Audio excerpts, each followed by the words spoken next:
Днес си говорим за пари. И тъй като живеем в 2022 година, когато винаги някой говори за пари, особено в България, имаме два отбора. Отбора на старото поколение, което стои и казва: брат, няма ли да си намериш някоя истинска работа, какво се занимаваш с тези глупости в интернета? И другият отбор от млади хора, които осъзнават, че да работиш от 9 до 5, 90% от случаите е отвратителна идея, в която не ти плащат достатъчно и се подиграват с труда ти. Искат да обогатят себе си и да изкарат повече пари или поне да се научат как да си оценяват труда, за да може да си търсят работа, която да им плаща достойно за времето, което инвестират в тази работа. Това са винаги двата отбора. И разбира се, не казвам, че всеки може да е от втория отбор или от първия отбор, може да има и хора, които са от първия отбор и искат да си преглътнат егото и да преминат от втория отбор, или просто хора, които не позволяват на това, че са възрастни, да ги спира от това да се обогатяват. Тъй като има много голяма стигма, че ако един човек е на 30, няма шанс да взима съвети от някой на 20, защото няма как някой на 20 да има повече акъл от този на 30 или да знае по-добър метод за определени неща в живота. Това е самата истина. Хората са превзети от егото си и много често не искат да признаят пред себе си, че може би са вкъпнали някъде по средата на живота си и са взели лоши решения и ги е довело до момента, в който стоят и хранят абсолютно всички, които са по-успешни от тях, вместо да се концентрират върху това да видят какво нещо не им куца в живота и да го подобрят. Защо ще говоря за пари? По принцип аз много не обичам да говоря за пари в интернет, но много обичам да коментирам пари с моите приятели и познати, които също смеят да твърдят, че правят пари. И тъй като когато говориш с хора, които правят пари за пари, по-често бихте обменили опит и заедно бихте се обогатили в това да правите повече пари заедно, или може би на някой съвет ще ти помогне на тебе да правиш повече пари заедно. Но когато говориш с хора, които нямат идея как се правят пари, повечето пъти, когато ти дойде добра идея, споделиш на някой, те ще кажат: брат, и аз се вземи малко по-сериозно, това няма да проработи. И това са хора, които ви смачкват идеите, не защото не са добри идеи, а защото те не вярват в себе си, че могат да осъществят тази идея. Затова бих ви посъветвал, ако имате някоя идея за пари, не я споделяйте с приятели, започнете да работите по тази идея, защото има шанс тези приятели да не разберат потенциалът ви и да ви смачкат идеята. Откъде дойде идеята точно за този клип? Преди няколко дни с Антон се разхождахме и той каза: да, Янка, имам нужда да правя повече пари и нямам идея откъде да започна. Коментирахме го 1-2 часа и днеска във фитнеса, докато си правя едно от упражненията, се сетих аз как започнах да правя повече пари и просто му дадох една страхотна идея, която той веднага започна да действа по нея и съм убеден, че до няколко дни дори ще има успех. Аз не съм се родил научен, нито някой ми е казал как да правя пари. Всъщност не, някой ми каза, но не ми го е казал на мене, а много случайно следвах един инфлуенсър, когато бях на 19. Инфлуенсър, който имаше 8000 последователи в Instagram и се занимаваше с 4-5 неща, които нямаха нищо общо, и се чудех как за Бога Топи Чага има толкова много умения и защо за Бога не се концентрира просто в едно. Но това е чак когато бях на 19. Първите пари, които някога изкарах от това, което харесвам, всъщност бяха на 17 или на 16, не си спомням вече, когато започнах да работя в Next TV като стримър. И отначало работех за без пари, но те ми позволиха и ми даваха възможност да правя от 10-ти клас това, което обичам, и тогава беше да играя игри. Стримвах по 6 часа на ден и получавах пари от донети, получавах заплата, получавах безплатно студио, в което да работя. И когато бях малък и баща ми ме пита: добре, тези хора плащат ли ти за нещо? И аз казах: не, но ми дават възможност да правя това, което харесвам. Тогава нашите много ми се караха, че отивам и си обесценявам труда за някой. Аз бях наясно, че понякога, когато сме малки и още не сме никой, не може да искаме от някой много твърдо заплащане, докато не се изградиме ние като личност. И много съзнателно правех неща за без пари, само за да бъда около правилните хора в правилното време.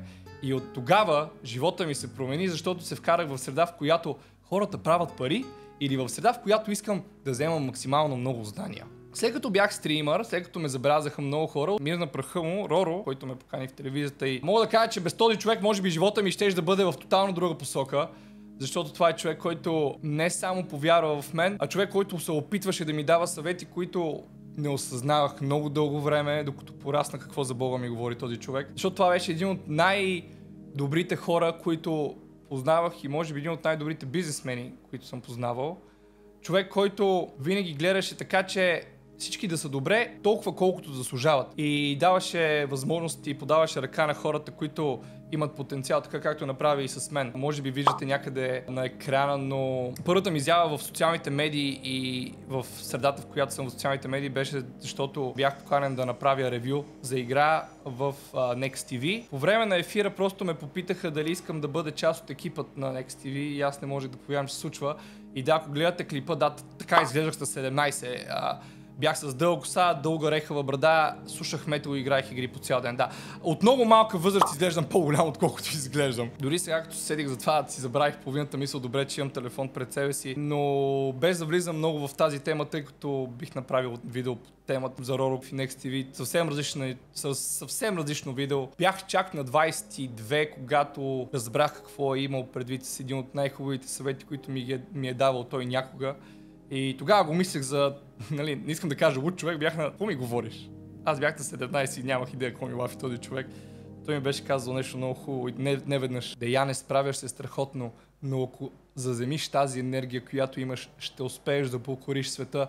Обаче ако не я заземиш, до никъде няма да стигнеш. Мога да кажа, че беше прав. Много време и години съм се лутал наляво надясно, без да знам какво правя, опитвайки се да разбера какво правя, но както казах, това е тема за друго видео. Как започнах да правя реално пари толкова рана възраст? Когато си в 11 клас, в 10-11 клас и започнеш да правиш пари от интернет, започваш много да се чудиш, аджеба, как точно работи света. Защото аз не съм имал никаква работа допреди това. Първата ми работа някога беше лятото в 9 клас, в KFC, в кухнята на KFC, на City Center София, който вече се казва Парк Център София. Дори съм си татуирал една KFC кофа тук на ръката, заедно с още неща, за да не забравям откъде съм тръгнал.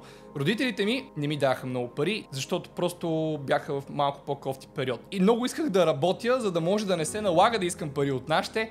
И когато казах на баща ми, че искам да работя в KFC, той много ми се скара и не ми даваше, но убедих майка ми да говори с баща ми и да работя в KFC. Отидох на интервю в KFC с риза, дънки, раути, на контент, на макс. Готов да покорявам света. И човек, който ми взе интервю, наистина в края ме пита: ти сигурен ли си, че искаш да работиш тук? И аз нямах идея за какво става дума, докато дойдоха 3 дни по-късно и започнах да работя в кухнята и осъзнах, че аз съм на 4 часов работен ден, работейки 6 часа, плащайки ми 2,20 на час. И защо казвам, че съм работил 6 часа? Защото те кара да дойдеш 30 минути по-рано, за да почистиш на миналата смяна хората кухнята, защото работех в кухнята, и да останеш 30 минути след като ти свърши смяната, за да си изчистиш твоята станция, което няма никаква логика, защото другата смяна също идва 30 минути по-рано и докато ти чистиш, те правят нещо друго, което не им се брои във времето и общо взето с преобличането, тръгването, 6 часа от живота ти умират за 8 лева на ден, което няма никаква логика. Една година по-късно, когато започнах да правя пари от стриминг, осъзнах, че играйки игри, само от рекламите в Twitch и Donate, аз правя вече 3-4 пъти повече на ден от това, което съм правил в KFC. Правейки това, което обичам. Аз стримвах много лудо. Леле, играх лига, не съм особено добър на лига, правих лицеви опори на умиране, бях много ентертейн. Аз просто много обичам първо, че много обичам внимание и второ, много обичам да карам хората да се забавляват. И стримовете ми бяха много луди. И след като много очи имаха върху мен, Роро ми даде възможността да бъда водещ и хост на Next TV Gaming Nights. Това бяха серия от евенти на всеки 2 седмици в Ялта, на долният етаж, гейминг евенти, турнири, работи, и тогава ми се плащаше 400 лева за 3-4 часа хостване. Разбира се, аз бях доста повече време там, бях момче за всички, помагах на абсолютно всички, но да си водещ и пред тебе да има 300-400 човека и постоянно на евенти да е много лудо, хората те забелязват.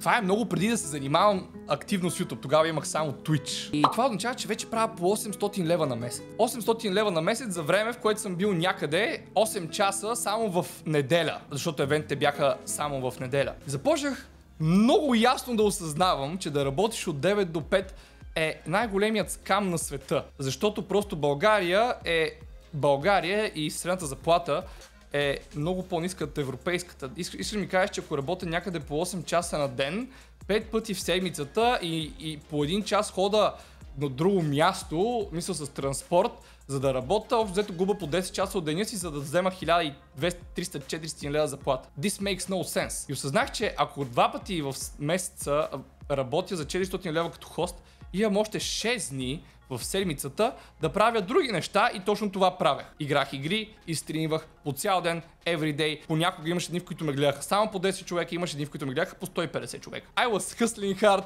и си мачках и си цепих гъда от правене на това, което обичам и това беше да правя съдържание. Искам да кажа, че тук още нямам 18 годишна възраст. Тук съм бил в 11 клас. И сега ще ме питате, добре бе, Деянка, какво стана с Даскал? В смисъл, ти не си ли на Даскал по това време? Да, бях. Не ходих на Даскал, ходех само единствено за изпити и си купувах бележки. Майка ми и баща ми, ако чуят този подкаст, сигурно ще им се врътне главата. Купувах си бележки, извинителни бележки и ходех само на изпитите ми. В същото това време, впрочем, съм глава на част от ученическия съвет в седмо соло тогава, тъй като бях активна част от ученическия съвет и всъщност имах добри оценки, защото когато ходех на Даскал, реално слушах учителките какво говорят, а не си гледах на телефона. Общо взето някак си не ме изгониха в 10 или 11 клас заради отсъствия. И не бях на самостоятелна подготовка, защото учителите знаеха, че майка ми вече е в Англия и аз просто им казвах, аз не бягам от училище, за да си вея за някъде. Аз работя. Тъй като отидох и обясних на всеки един учител по-отделно за какво става дума, те ми повярваха, защото не ги лъжех in the first place.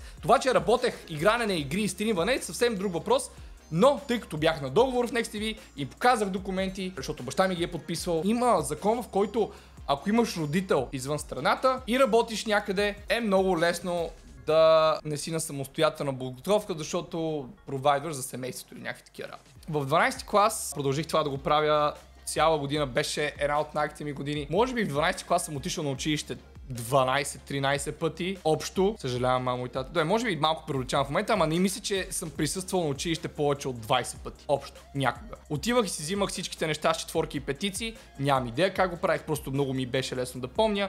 И просто си правех пари. В същото време тогава инвестирах някакви къси пари в крипто. Тук говорим, че още съм много малък. Тук още не съм завършил 12 клас и просто гледах ютубъри, че говорят за крипто и си отворих Coinbase акаунт и си бях купил Litecoin, Ethereum и малко биткоин. Говоря много къси пари, са 50-60 лева на месец, инвестирах някакви такива работи и си бях забравил акаунта, защото след като заминах в Англия, просто бях забравил, че това съществува, но ще стигнем и до там. Свърши ми ученическата година, тогава се случи така, че Роро почина около това време и това ми беше последното лято в България, защото ме приеха в Англия да уча гейм дизайн и девелопмент, програмиране и рисуване на игри. Аз докато стримвах и работех, ходех на уроци по рисуване, дигитално рисуване, за да уча това, което ми беше най-голямата мечта на света, да правя игри. Аз бях геймър, който мечтата му беше да прави игри. Ходех на уроци по английски, взех си IELTS с супер висока оценка от 7,5 от 9. Веднага ме приеха в университета, който искам и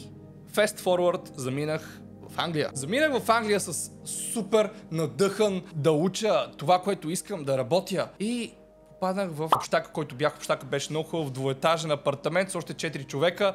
Един грък, двама поляци и един немец. Беше много яко. И започнах да говоря, си коментирам с тях и осъзнах, че аз изобщо не искам да бъда тук. Това са хора, които нямат идея какво правят тук. Хора, които искат да учат това, защото ще получат евентуално 2-3 хиляди евро след 4 години учене. Защото имат диплома. Почнах да хода на лекции и осъзнах, че аз първо изобщо не ме кефи да го уча това. Второ, че да бъдеш програмист означава да спиш вкъщи по цял ден, да нямаш особено много социален живот, защото трябва да го учиш това нещо и всъщност да използваш супер много голяма част от мозъка си. Това просто ме напрягаше супер много, защото моите виждания за света бяха коренно различни и 2 месеца по-късно просто напуснах университет. Мамо и тате, съжалявам, излъгах ви тогава, тъй като нямах смелост да им кажа. Напуснах университет и започнах да работя като фотограф. Нашите мислеха, че не съм си взел изпитите и са ми изключили от университета. Беше по-лесно в главата ми да обясня на нас, че съм отвратителен ученик и че са ме скъсали, защото не съм ходил на университет, вместо да им кажа, че всъщност не ми харесва това, което правя и предпочитам да изкарвам пари. Което, гледайки сега назад във времето, мисля, че ако им бях казал истината, може би щяха да са много по-горди от мене, но ако сте слушали втория епизод, може би знаете защо не съм им казал истината тогава. Като фотограф изкарвах много луди пари, нереално луди пари. Работех 5 от 7 дни в отвратително работно време, от 9 вечерта до 4 сутринта, като фотограф на 9 паунда на час нелегална работа под масата. Обаче, искам да ви кажа, your boy was hustling hard, защото работех за един румънец, който продаваше кейчейнове. Отиваш в дискотеки и общо взето отиваш, снимаш хората, ако те им харесват снимката, им продаваш ключодържател, който има малка снимка. Де факто отиваш, те ти дават 3 паунда, отиваш до офиса, принтираш снимката на keychain и ми я връщаш. Общо взето това беше хъсъла. Обаче аз, отивайки, продавайки по 100-120 keychain на вечер, осъзнах, че този пичага само от мен, ние сме 5 фотографа, само от мене прави между 300 и 400 паунда оборот на вечер, което калкулирайки другите 4 фотографа, значи то пич прави 2000 паунда на вечер. И аз никога нямаше да позволя да работя за 9 паунда на вечер за човек, който прави по 2000 паунда оборот на вечер. Затова big brainах, влязох в Амазон, намерих абсолютно същия принтер, абсолютно същото мастило и абсолютно същите кейчейнове. И просто когато ходих на работа си носих от вкъщи абсолютно същите неща, които трябваше да продавам. Искам да ви кажа, че просто първо бях най-добрият продавач. Бях толкова социален, другите фотографи бяха 3 мацки и още един пичак, които бяха най-социално. Как да го кажа, че тия хора просто идваха супер тъжни на работа всеки път. Аз просто осъзнах, че тъй като съм фотограф в дискотеката, имам безплатен алкохол, всички ми се кефят, защото съм супер социален и пия с тях. И осъзнах, че хем съм най-големия продавач. Разказвайки тази история, осъзнавам, че може би съм крадял от бизнеса на този човек. Но така или иначе той ме нарича, че съм най-добрият му продавач. От 120 продажби, просто 20% горе-долу смятах от неговия оборот, продавах от собствените си материали. И смятайки, че това, което ми струваше като разход на мен, горе-долу знаех, че един кейчейн ми излиза с първоначалната инвестиция за принтерът, защото все пак трябваше да го скатая някъде докато го правя това. Един кейчейн ми излиза около 1 паунд и го продавах на 3, заедно с бакшишите, горе-долу правех по 4 паунда на бакшиши. Изведнъж аз правих вече по 150-200 паунда на вечер, 5 пъти в седмицата, което означава, че на месец правих по 4000 паунда. Но тогава имах проблем с казиното и ходех всяка вечер след работа на казино и проклява голяма част от парите. Искам да ви кажа, че хазарт е отвратително нещо. Не ви го препоръчвам. Никога. Изобщо. Разбира се, това не се случва всяка вечер и сега като си чуете тези суми пари, си казвате, това са супер много пари, тогава паунда беше 2060, това са вече 10 000, а бум, видеото приключва тук. Окей, това видео не е направено за тази история, а идеята е откъде ми идва майндсета за правене на пари. Разбира се, в Англия живях в двоетажна къща и найма ми беше 1200-300 паунда. Имах сметки, имах много работи, купувах си компютър, апгрейдвах си компютър, купувах си PlayStation, правих каквото си пожелая, защото все пак, като имаш тези пари си на 20, първото нещо не ти е дай да инвестираме, а по-скоро дай да харчиме колкото можем, защото тази работа ни е завинаги и всичко го правим каквото правим. Истината е, че се влюбих в едно момиче, дистанционно, и започнах да се прибирам почти всеки уикенд в България и общо взето стана така, че прекъснах работа и се върнах в България и с това момиче се разделихме една седмица по-късно. Бях в супер голяма депресия и започнах YouTube канала си. Това е всъщност историята ми за как си започнах YouTube канала. Бях в депресия, нямах приятели, защото всички твои стари приятели вече са в чужбина или са на някъде си. Ти като си бил една година в чужбина и си прибираш в България и вече си на 20, е много трудно просто да си намираш приятели като мъж. Или можеш да се забиваш с мацки, но е много странно да пишеш в Инстаграм на някакви мъже и ще бъдем приятели, защото имаш нужда от мъже приятели. Общо взето какво ставаш? Излизах с момичета, бях депресиран и правех YouTube. Това ми беше ежедневието. Разбира се, парите ми, които си бях спестил от Англия, не бяха вечни. По едно време осъзнах, че трябва да започна да работя нещо. И си намерих работа в call center. И човек, отидох аз да работя там на 4-часов работен ден за 700 лева заплата. 700 лева заплата. Всъщност беше изключително готино време, защото знаеки, че дори да работя за 700 лева, аз трябва да имам някакъв инкъм, някакъв приход, независимо, че имам спестявания. Трябва да имам някакъв приход, защото тия спестявания не са вечни. И дори вече тогава правих YouTube всеки ден, защото първо много ми хареша да правя YouTube. Независимо, че бях в офисна работа, спах по 3 часа и правих това, което правих, защото исках да бъда ютубър. Защото мен винаги ме кефил да бъда ютубър. Но това видео е за пари и за изкарване на пари, а не за YouTube. Точно 2 месеца ми отне ютуба ми да ми се разрасне, защото правих всеки ден съдържание, правих много лудо съдържание, имах много познати и пуснах първият си мърч. Първоначално много фирми се свързах с мен Sunday Habit, не знам дали още съществуват, не съм чул някой инфлуенсър да си прави дрехите през Sunday Habit, но тогава те ми се свързаха с мен и ми казаха, ние ще ти правим тениските, ще ги продаваме на 25 лева и ти взимаш 4 лева чисто. И аз осъзнавайки, че това е най-малумната сделка, която може да има някога, и му отказах директ и казах, вие на тъпли ме правите.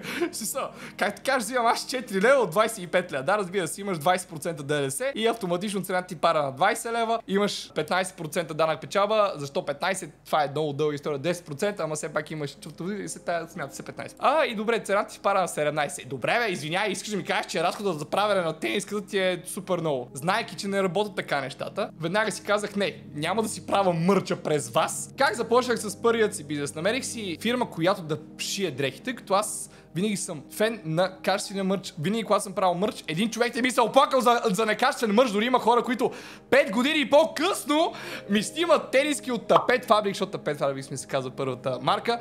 Ми снимат тениски и си намерих фирма, която да ми шие тениските. Бяха оверсайз, къстъм патърн, къстъм кройка, така както ми харесва, удължение надолу. Не бяха прави, кройката беше удължена. Намерих фирма, която да ми прави бродерите и пуснах първият си мърч за 40 лева на бройка, заедно с шапки. Пуснах 100 бройки тениски и 100 бройки шапки. Шапките бяха по 30 лева, тениските по 40 лева. Тогава имах 12 000 последователя в YouTube. Мисля, че за първият ми мърч и мислих, че ще се продаде много бавно.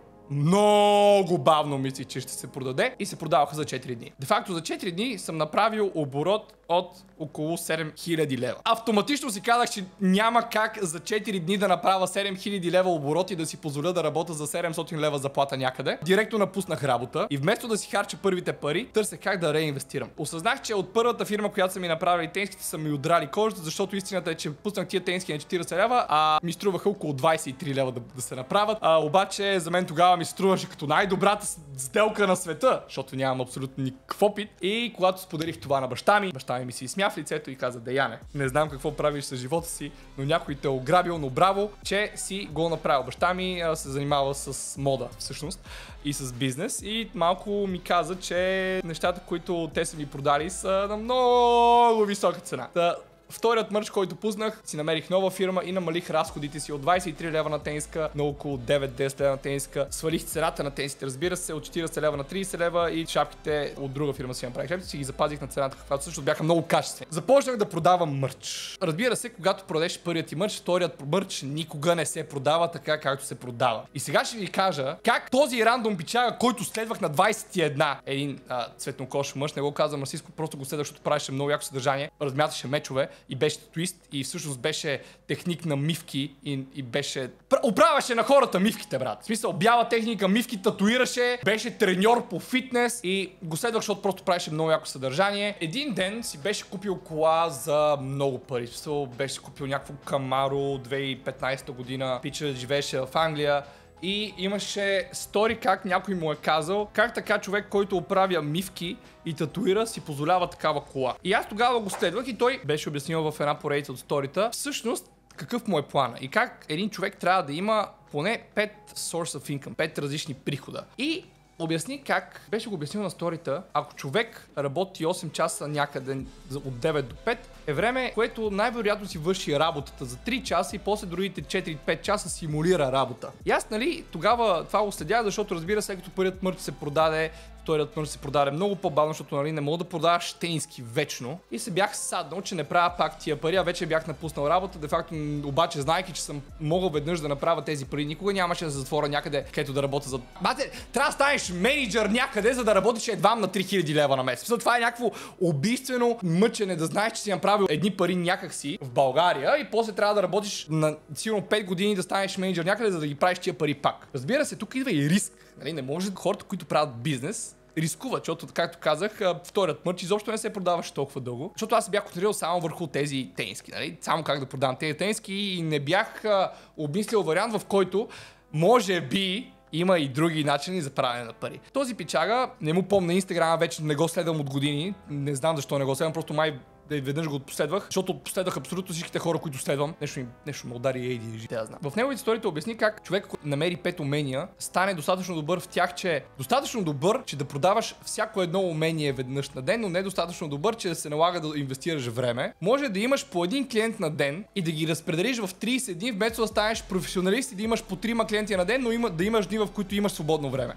Той беше станал татуист, който е достатъчно добър, че да прави миниатюрни татуировки, но не е достатъчно добър, че да приема големи татуировки. татуировки. Достатъчно добър майстор, че да оправя малки проблеми, но не достатъчно добър, че да стане професионалист, който да прави само това. Обаче, когато чарджваш минималното за фрилансване, имаш една минимална заплата. Една татуировка няма да ти струва по-малко от 100-150 лева. Да отидеш някой да му оправиш мивката, няма да ти струва поне в Англия. Тогава 100 паунда, нали? И той това го беше обяснил. И аз това го сметнах за нещо гениално и започнах да мисля, добре, аз как мога да правя? Тогава целта ми беше да правя по 100 лева на ден. 100 лева на ден. Той това го обясняваше, че ако правиш 300 паунда на ден, правиш 10 000 паунда на месец, което е 120 000 паунда на година. 100 лева на ден почнах да разпределям. Добре, ако продам по една шапка и една тениска на ден, автоматично правя по 50 лева доход. Обаче как да направя още 50 лева всеки ден? И почнах да го мъча. Добре, правим видеа всеки ден, трябва да си намеря още спонсори на видеята. Почнах да говоря. Добре, писах на около 50-100 фирми за дрехи, ресел, обувки, Desktop.bg, афилиейти работи и осъзнах, че ако правя видеа всеки ден, защото аз така или иначе вече прави видеа всеки ден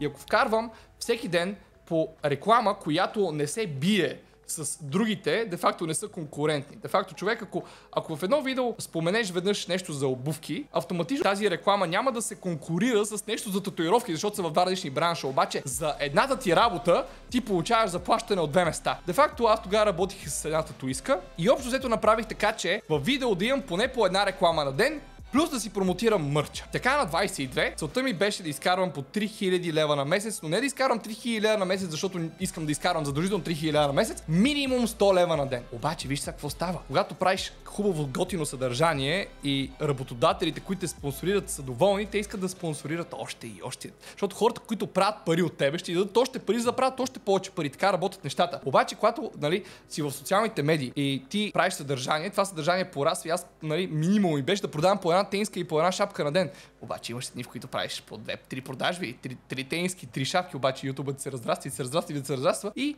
fast forward, аз правих доста добри доходи на 22, тренирайки и правих YouTube. Обаче осъзнах, че това с бизнеса няма да го бъде. В смисъл, че имаш в България прекалено малко хора, за да правиш такъв бизнес, който да продава достатъчно много. В смисъл, че колко хора може да продаваш тениски и шапки, докато по едно време тия хора не си кажат, аз имам 50 000 тениски и шапки в нас. Смисъл, не може да. Аз не си купувам тениски и шапки всеки ден. Колко пъти можеш да продадеш тениски и шапки, освен ако не правиш нови колекции, ама колкото и нови колекции да правиш, не може. Това ми бяха първите стъпки, осъзнах, че няма да го бъде. Това може да бъде една част от инкъм, от моят инкъм, обаче ми трябват умения. Трябват ми умения, за да работя за хора, които да ми дават пари, докато аз вече правя пари. Защото аз винаги съм искал да правя повече и повече пари. Никой не ми беше достатъчно. Не мога да си представя, че успешно в кавички се води да ходиш на почивка 2 пъти в годината. Това ми звучи маумно. Аз не се чувствам щастлив, ако не мога да кажа, искам сега да отида някъде да не мога да отида. Да, много съм капризен, може да си кажа, че съм глезен, не ми е било позволявано като малък, защото искам да имам свобода. И ако вие не искате да имате свобода, значи нещо ви имам. Не мога да си представя, че някой с нервите си ще си каже, аз съм щастлив да работя за 1500-2000 лева на месец и няма да се обогатявам, защото съм сейф, че имам тази работа. Добре бе хора, вие имате свободно време, в един ден има 16 часа. Вие не искате ли да инвестирате по 1 час на ден? Да имате някакво умение и да правите допълнителни пари, докато вече правите пари. Имайте повече от един доход на месец и повярвайте ми, се чувствате 5 пъти по-щастливи, защото отначало ще бъде трудно. Винаги е трудно, когато имаш ново умение да правиш пари, но с времето, когато ставаш добър и ефективен, ви отнема все по-малко време да правите пари, защото ставате все по-бързи в това, което правите. И тук започва да идва дигиталния маркетинг. Винаги като някой ме питах с какво се занимаваш, Деяне, и аз казвам с дигитален маркетинг. С дигитален маркетинг. Започнах да слушам книги. Започнах да слушам супер много аудиокниги от една българска апликация Briefly. Работил съм с нея. Това не е спонсорирано в този подкаст. Най-вероятно няма да има реклами. Както виждате и чувате, нито има споменавания за лайкове, сабскрайбове, харесвания. Все ми е тая. Този подкаст е за нефилтрираното ми мнение за това как може да бъдем по-добри и млади готини хора. Почнах да слушам книги за личностно развитие, обаче като слушаш 5 книги за личностно развитие, осъзнаваш, че всяка една книга се лафи едно и също мнещо, защото колко може да си развиеш личността. Че по едно време осъзнаваш, че всяка книга се говори едно и също по завъртян начин и тия книги до никъде няма да ме доведат. Да, добре, ще ми оправят, ще ми оправят възможността това да не се депресирам от глупости, ще ми помогна да се разбера, но в крайна сметка няма да ми оправят живота. И започна да слушам биографии на Уорен Бъфет, на Арнолд Шварценегер, на много известни хора биографии. И осъзнах, че тези хора, аз съм като тези хора, аз съм жаден не само за успех, а и за мощ, сила, свобода, Защото истинската сила в един човек е да бъде свободен. А вие, ако нямате свободата да правите нещо, вие свободен ли сте наистина? Смисъл, вие свободен ли сте? Свободен ли се чувствате? Може ли утре да отидете там, където искате? Не, нямате силата да бъдете свободни. Силата е свобода и свободата е сила, а това, което ви носи и свобода, са парите. И ако искате, приемете, ако искате да се борете срещу него, не ми пука за вашето мнение, защото това е моето мнение, аз вярвам в него, но парите са това, което ви носят свобода, щастие и здраве. Ако ми кажете, парите не купуват здраве, когато баба ми беше болна от рак и го преодоля, ако нямахме пари да й осигуриме най-хубавото лечение, когато трябваше да оперират за 5000 неща, ако нямахме пари да й осигуриме най-хубавото лечение, щеше да бъде здрава тази жена. Така че ако някой ден някой се разболее от вашето семейство, не ви го пожелавам никога, защото това е най-лошо нещо. Но ако вие нямате пари да се погрижите за вашето семейство, вие имате ли здраве? Или сте дървен философ? В смисъл, това е истината. Започнах да осъзнавам, че трябва да започна да продавам някакви умения. Трябва да продавам умения. И започнах да си мисля, добре, в какво съм много добър. Аз съм много добър в това да продавам неща. Аз съм много добър в това да мисля как се правят пари. Обаче това да мислиш те прави дървен философ. Трябва да можеш и да действаш. Не може само да си кажеш, аз съм много добър в това да правя пари. Да правим пари. Как ще правим пари? Не знам, брат, аз съм само много добър в идеите. Осъзнах, че ми трябват умения. И започнах да се образовам. Почнах да гледам в YouTube първо как да се занимаваш с дигитален маркетинг. Почнах да изкарвам курсове за дигитален маркетинг и започнах да се образовам. Обаче никой няма да ти даде пари за дигитален маркетинг, ако ти нямаш някакъв опит. Затова си предлагах труда безплатно. Писах на някакви фирми, те ми даваха не безплатно за някаква минимално заплащане, но и безплатно. Идеята ми беше, че офертирах фирмите един месец да им правя маркетинга безплатно и ако те са на печалба, да ми платят минимално. Сеща се, минималните работи исках им там 500 лева на месец. Обаче, какво стана? На деянката уменията всъщност започнаха да работят и да изкарват пари. И като осъзнах, че ми отнема 5 часа да направя на някой маркетинг кампанията за целият месец, защото съм се образовал достатъчно, си казах, добре бе, на мен ако ми отнема 5 часа да изграндя един маркетинг план и да го осъществя, аз това не мога ли го направя на още 10 фирми? И започнах да си мисля, добре, докато пасивно аз правя пари вече от мърч, от спонсори, от афилиейт, аз вместо си седа на гъда и да гледам аниме и да играя игри, аз искам да правя още повече пари, да си върна всичките заеми, защото все пак съм инвестирал за примерно лаптоп, MacBook, iPhone, техника. Нямам заеми за нищо друго, освен за техника, до преди една година и искам да кажа, че най-голямата свобода дойде, когато март месец тази година изплатих абсолютно всичките си заеми. От март месец тази година не дължа 1 лев на абсолютно нито. То беше само на БНП пари, бъде, но се тая. Но на никой, когато в момента знаеш, че всичките пари, които правиш, си идват в твоя джоб и ти си разполагаш с тях, е най-хубавото нещо на света. Идеята беше, че започнах да грайня. Добре, как мога да правя все повече пари? И осъзнах, че не е до това колко пари правиш, защото ти не правиш пари, ти взимаш пари. Парите не ги правиш, ти ги взимаш. Ако имаш income stream, ако имаш поток на пари, това е някой и това е нещо. Аджеба. Това е фирма, която продава дрехи. Това са хората, до които трябва да стигнат дрехите. Или пък това е фирма, която продава игри. Това са хората, до които трябва да свалят игрите. Това е фирма, която продава хранителни добавки. Това са хората, които трябва да вземат тези хранителни добавки. Какво има по средата? Проблем. Проблемът е как тази фирма да достигне до тези хора, така че тези хора си помислят, че тази фирма е по-добра от абсолютно всички останали. Ако ти намериш решение на проблем и ако ти си сложиш уменията в средата на този поток от пари и намериш решение на този проблем, ти взимаш парите по средата. Защото ако не ги вземеш, ти някой друг ще ги вземе, защото не сте само единствен умен човек, който си е казал, че трябва да излезе от матрицата. Сещаш се. В момента, в който съзнаеш, че уменията ти имат стойност, която прави пари на другите хора, осъзнаеш, че това можеш да го правиш много. И почваш се с повече опит да развиваш повече умения. Започнах с Facebook, Instagram маркетинг, после с Google. Изграждаш кампании. Почваш да завръзваш, добре, как мога да свържа топлата аудитория от социалните медии с ретаргетинг. И почваш да осъзнаваш, че тези умения стават все повече. Обаче като си работил с повече фирми, ти изграждаш едно портфолио и това не става.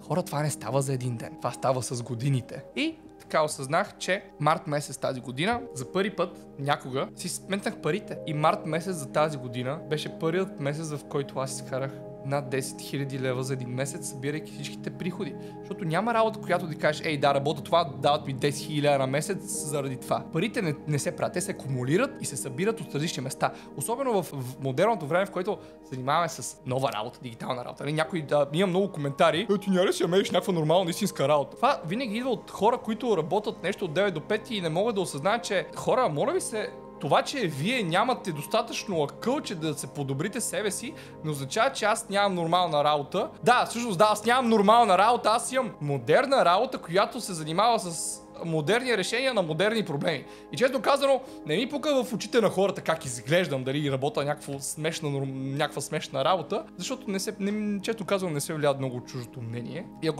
ако изглеждам смешен в очите на хората, които не обогатяват себе си и не ме разбират, честно казано, бих си сложил една клоунска маска и бих ги ентертейнвал още повече. Те нека си ме хранят. Аз съм си свободен и съм много доволен с моите решения и с моите виждания за това как работи света. Ето как направих преди 10 000 лева. От март месец насам не съм спирал. Пожелавам ви и вие. Намерете уменията, които искате. Не е нужно да сте ютубър, не е нужно да сте някой в интернет, не е нужно да сте entrepreneur, което е много модерно да се казва в момента. Намерете умения, които ви кефят и започнете да работите за себе си. Обичате да рисувате обувки. Добре, намерете по един човек на ден, който искате да му оцветявате обувките. Повярвайте ми, има достатъчно хора, които искат това. Ако вие се опитате да се свържете с 1000 човека и питате, добре, искаш за 60 лева да ти нарисувам обувките. Обаче около 1000 човека, 3% от тези 1000 човека ви отговорят, това е 3% conversion rate, вие сте направили 1800 лева, примерно. За 60 лева, това звучи много малко пари, но примерно. Но ако на вас ви отнеме 2 часа да нарисувате обувките на някой, имате още 6 часа в деня, защото нали, винаги ще ви свършват клиентите за обувките, но ако намерите още 2-3 неща, които да правите, бум! От цял ден ще правите нещо за доста добри пари и според мен никога не гледайте големите суми. Първо правете 50 лева на ден, 100 лева на ден, 200 лева на ден, 300 лева на ден и по едно време ще дойдат и ще успеете. Не казвам, че е лесно. Повярвайте ми, от гордост е имало дни, в които съм живял на цигари и кафе. Само на цигари и кафе. Но не съм посмял да искам пари на родителите ми, защото ме беше срам. Защото не може в България, преди да се върна от Англия, да съм изкарвал толкова. Тогава не бяха много пари, за мен се чувстваха много пари. Аз съм бил в 11 клас и вече съм изкарвал една средна заплата. И искам аз на баща ми пари. Не. Винаги ме е питал, имаш ли нужда от пари? Виждайки, че в хладилника няма абсолютно нищо, защото живея сам. Му казвам нещо, което е точно. Той гладен ли си? Не. Пуша цигарите, пия си кафето и правя това, което вярвам за правилно. Много хора са ми се смяли за това, което правя. Много хора са ми казали, че съм от правя това, което се правя. И много хора не са ме разбирали, но аз винаги съм вярвал. Вярвал съм в шибания ми план. И имах страхотно гадже, което вярваше в мене също. Когато един човек види една грешка и има два варианта. Или да се научи от нея, или да вземе решението да я повтори два пъти. Защото от всяка грешка повторена два пъти е избор. Да знаете. Всяка грешка повторена два пъти е избор.